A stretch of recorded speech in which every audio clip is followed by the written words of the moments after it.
"Are you deaf, old man? I said move it." The voice cut through the rhythmic squeak of the mop against the polished gymnasium floor. It was sharp, laced with the kind of impatient arrogance that only youth and a freshly sewn-on stripe can produce. Samuel didn't turn. His hands, gnarled with age and mapped with the fine lines of 1,000 repairs, tightened ever so slightly on the worn wooden handle. He finished his long, smooth arc, the gray water sloshing gently in the yellow bucket. He was methodical, deliberate. Each movement was an economy of motion learned over a lifetime. The gymnasium was his domain in the quiet hours of the afternoon, a vast expanse of hardwood and silence that he dutifully restored to a pristine state each day. "Hey, I'm talking to you, Pops." Sergeant Croft stepped directly into Samuel's path, his combat boots leaving dull smudges on the still damp floor. He was a mountain of a man, barely 25, with a neck as thick as a tree trunk and the confident swagger of a man who believed his physical presence was the only introduction he'd ever need. He held a heavy kettlebell in one hand, swinging it idly.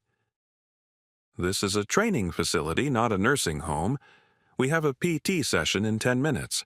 I need this area clear. Now."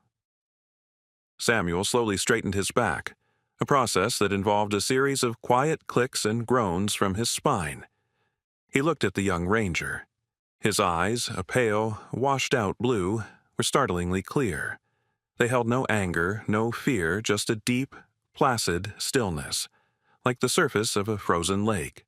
It was a look that had unnerved men far more dangerous than this loud, posturing boy. "I'll be done shortly, Sergeant," Samuel said. His voice was raspy, a low gravel that seemed to rise from deep in his chest. Croft scoffed, a short, ugly sound. "Shortly isn't good enough. I give the orders here, not the janitor." He glanced around at a few of his men who were stretching nearby, a smirk playing on his lips. He was performing for them, establishing his dominance over every square inch of this base, right down to the old man pushing a mop.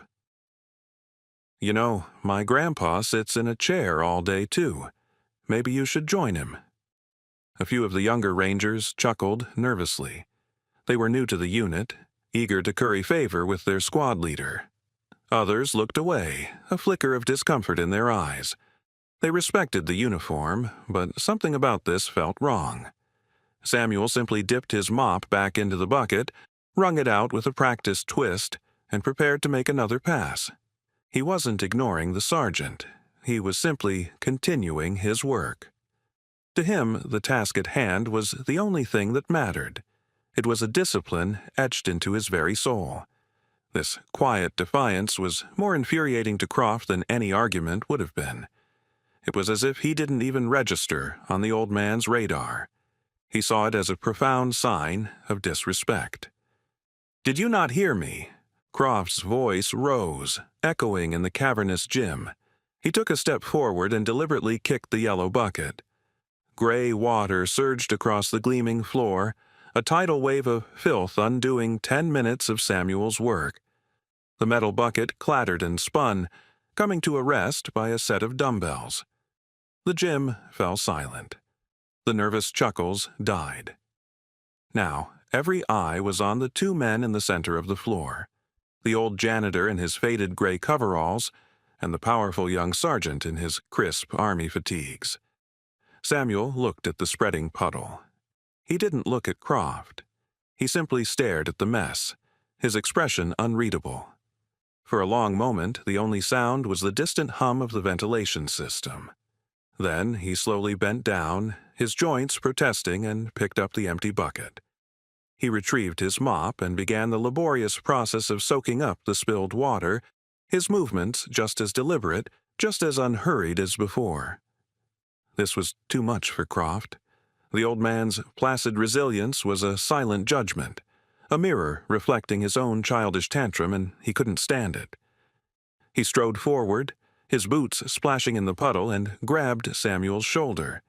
The grip was hard, meant to intimidate, to force a reaction. "You will look at me when I'm speaking to you. He snarled, his face inches from Samuel's. "You will show respect." The moment Croft's fingers dug into the thin fabric of the coveralls, into the bony shoulder beneath, the world shifted for Samuel. The pressure of the grip, the smell of sweat and aggression in the air, the cavernous echo of the gym. It all collapsed into a single point. The polished hardwood floor dissolved into sucking mud. The bright fluorescent lights became a blinding, tropical sun filtering through a triple canopy jungle. The distant hum of the vents became the thrum of helicopter blades, a sound so familiar it was part of his own heartbeat. He was no longer an old man in a gym. He was 28 years old, pinned down behind a fallen banyan tree, the air thick with the metallic scent of blood and cordite. Rain lashed down, turning the ground into a reddish slurry. A young private, a kid from Ohio named Peterson, was screaming, a high, thin sound of terror and pain. A piece of shrapnel had torn through his leg. "Stay down, Pathfinder!" The voice in his ear was his captain's, strained and desperate over the radio. "I repeat, do not break cover. We can't get a bird in this soup." But Peterson was bleeding out. They all were. Their small observation team had walked into a hornet's nest. They were cut off, outnumbered 10-1. The mission was a bust. Survival was now the only objective. He looked at the kid, whose eyes were wide with panic, and made a decision. Protocol be damned, he wasn't leaving anyone behind. He felt a hand clamp down on his shoulder, trying to pull him back. It was his sergeant, a good man named Garcia. "Don't do it, Sam. It's suicide!" He shook him off. "Cover me!" he'd grunted, his voice barely a whisper against the roar of gunfire. He took a deep breath, the jungle air filling his lungs, and he moved. He wasn't running. He was flowing, a ghost moving between the raindrops, a phantom in the green hell. He reached Peterson, hauled the boy over his shoulder, the dead weight of him, the warm stickiness of his blood soaking through his fatigues, and began the impossible journey back. He could feel the enemy rounds snapping past his ears, tearing chunks out of the trees around him. But he never wavered. His focus was absolute, one foot in front of the other. Get the boy back, that was the whole world. "Pathfinder, Samuel." The voice was distant, pulling him out of the suffocating green. The weight on his shoulder was gone. The roar of battle faded, replaced once again by the quiet hum of the gym. He blinked. The face in front of him was no longer the panicked face of Sergeant Garcia, but the furious red face of Sergeant Croft. Samuel hadn't flinched. He hadn't moved a muscle. But something in his eyes had changed. The placid lake now had the depth of a bottomless ocean, and in that ocean, Croft saw a flicker of something he had never seen before. It wasn't fear. It wasn't anger. It was a profound and terrible calm, a stillness forged in crucibles the young sergeant couldn't even imagine. Croft, for the first time, felt a prickle of uncertainty. He let go of Samuel's shoulder as if he'd been burned. The old man's silence was suddenly more intimidating than any threat. He was about to say something else, something to reassert his authority, when a new voice echoed from the gymnasium entrance. "Sergeant Croft, what in the hell is going on here?" The voice was pure command. It was quiet, but carried the weight of decades of authority. Every ranger in the gym, including Croft, snapped to attention, their bodies reacting instinctively. Colonel Davies stood in the doorway, his uniform immaculate, his posture ramrod straight. He was in his late 50s, with a face that looked like it had been carved from granite and eyes that missed nothing. He was the base commander, a living legend within the ranger community. His presence instantly changed the atmosphere from a schoolyard squabble to a court-martial. "Colonel, sir," Croft barked, his face paling. "Just instructing the civilian staff on proper procedures, sir." Colonel Davies' eyes swept the scene. The spilled water, the terrified looks on the faces of the junior rangers, the arrogant posture of Sergeant Croft, and the quiet, still figure of the old janitor standing in the middle of it all. His gaze lingered on Samuel. "Instructing," the colonel repeated, his voice dangerously low. He walked slowly onto the gym floor, his polished boots making no sound. "It looked to me like you were assaulting a member of my staff, Sergeant. Is that how Rangers conduct themselves now?" "No, sir. Of course not, sir," Croft stammered. The old-timer, he wasn't listening. He was being insubordinate." The colonel stopped directly in front of Croft, forcing the much larger man to shrink under his intense scrutiny. "Insubordinate? He's a civilian janitor, Sergeant. He works for a contractor. He doesn't work for you. Your job is to train for war, not to bully the men who clean up after you." He then turned his attention to Samuel. He looked him up and down, taking in the worn coveralls, the stooped shoulders, the hands that could barely seem to hold the mop. He saw a tired old man, just like Croft had. He was about to offer a quiet apology on behalf of his NCO to ensure him this wouldn't happen again. But then his eyes caught something, a flicker of ink. On the side of Samuel's neck, just above the frayed collar of his gray coverall, was the tail end of a tattoo. It was faded, the lines blurred by age and sun, but the shape was unmistakable. The colonel's breath hitched. It couldn't be. "Son?" the colonel said, his voice suddenly softer, stripped of its command tone. He was no longer addressing a janitor. He was addressing something else entirely. "Would you mind turning your head for me?" Samuel, still quiet, simply complied. He turned his head slightly to the left. The collar shifted, revealing the full tattoo. It was a shadowed dagger pointing down. A single, coiled serpent was wrapped around the blade, its head resting on the crossguard, its fangs bared. The ink was a faded blue-black, a ghost on his wrinkled skin. But to Colonel Davies, it was as clear and as terrifying as a loaded gun. The blood drained from the colonel's face. The granite features seemed to crack. The other Rangers watched, confused by their commander's bizarre reaction. Croft looked on, bewildered. It was just an old, ugly tattoo. Colonel Davies took one step back. His heels clicked together as his body, without conscious thought, snapped to the most rigid position of attention he had ever held. His hand flew up in a salute so sharp, so precise it seemed to cut the air. "My God," the colonel breathed, his voice thick with a reverence that bordered on awe. He wasn't looking at a janitor anymore. He was looking at a ghost, a myth. "Pathfinder One," the colonel said, his voice cracking with emotion.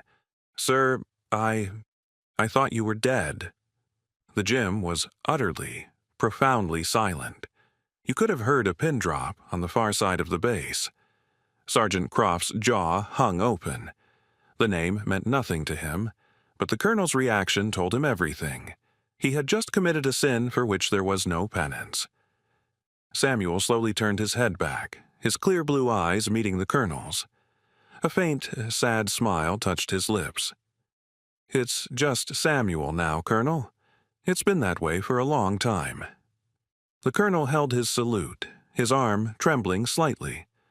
"Sir, we all thought you were lost in the '89 operation. Your name is on the wall at Hereford, and at Fort Bragg. We studied your missions at the academy. They called you the Quiet Ghost, the man who wrote the book on unconventional warfare. You founded the very tactics these men," he gestured to the stunned Rangers, "are learning today." He finally, reluctantly, lowered his hand.